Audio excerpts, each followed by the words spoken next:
एक समय की बात है, एक राजा हुआ करता था जो बहुत बुढ़ा हो चुका था। राजा के 3 बेटे थे। वह चिंतित था कि उसके पुत्रों में कौन उत्तराधिकारी होना चाहिए। उसके लिए अपने 3 बेटों के बीच अगला राजा चुनना बहुत मुश्किल था, क्योंकि वह उन सभी से बहुत प्यार करता था। एक दिन उसके मन में विचार आया। उसने अपने तीनों बेटों को बुलाया और उनसे कहा, मैं आप में से प्रत्येक को एक बीज दे रहा हूं। आप गमले में इसे लगाएंगे और जिसका पौधा सबसे अच्छा और खूबसूरत होगा उसे ही राजा चुना जाएगा। बेटों ने बीज लिया और वहां से चले गए। तीनों अब उसकी देखभाल में लग गए।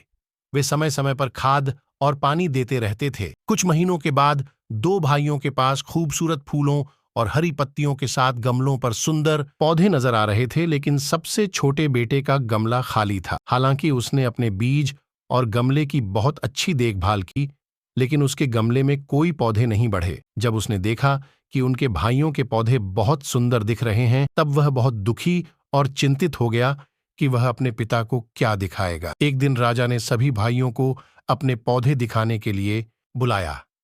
पिताजी देखो, हमारे पौधे कितने सुंदर हैं, उन बेटों ने कहा जिनके गमलों पर पौधे थे। राजा ने सबसे छोटे बेटे से पूछा, आपका पौधा कहाँ है? आपका गमला खाली है। बेटे ने जवाब दिया, पिताजी मैं माफी चाहता हूँ, मैंने अपनी तरफ से पूरी कोशिश की, लेकिन मेरे गमलों में पौधे नहीं बढ़े। राजा ने कहा, नहीं, तुम्हें खेद नहीं होना चाहिए, क्योंकि मैंने जो बीज तुम सबको दिए थे वे उबले हुए बेकार बीज थे।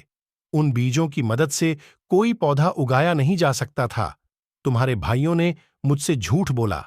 जब उन्होंने देखा कि उनके पौधे नहीं बढ़ रहे थे, उन्होंने अपने गमलों में अन्य बीज लगा दिए। उनके पौधे अन्य बीजों से हैं, लेकिन आप ईमानदार थे और आपने मुझे सच बताया। राजा के सबसे महत्वपूर्ण